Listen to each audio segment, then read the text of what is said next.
આહુતિ દઈ મને રજાઓ આપો। અરે મહારાજા આપની શગુના ઉપર લાયક થઈ ગઈ છે તેથી તેને હસ્ત મેળાપ કરીને હું તમને જરૂરથી રજાઓ આપીશ। અરે સતી મને વચન આપો જો તમે મને રજાઓ આપશો એવું। હા અરે પ્રધાનજી જી મહારાજા ગોરજી મહારાજને બોલાવો। જેવી તમારી આજ્ઞા।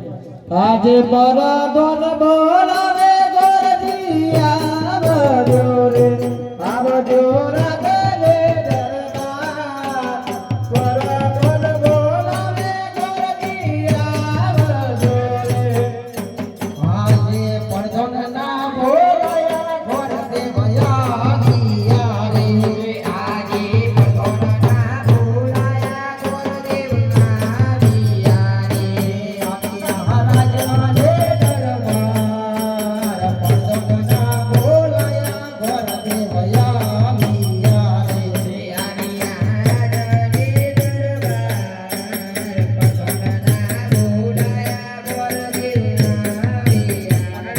અરે પ્રધાનજી અભિનંદન અરે પ્રધાનજી મને શા માટે બોલાવ્યા? અરે ગોરજી મહારાજ તમને મારા મહારાજા બોલાવે છે। અરે મહારાજને મારા અભિનંદન છે। અભિનંદન છે ગોરજી મહારાજ। અરે મહારાજ મને શા માટે બોલાવ્યા? અરે ગોરજી મહારાજ તમારી મારી દીકરી સગુના ઉંમર લાયક થઈ ગઈ છે કે તેનું માગું લઈને દેશ કે પરદેશ જવાનું છે। એવી તમારી આજ્ઞા। પ્રધાનજી જી મહારાજ ગોરજી મહારાજને શ્રીફળ અને સોનાનો ટકો આપો। જેવી તમારી આજ્ઞા।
આજે સરસ્વતી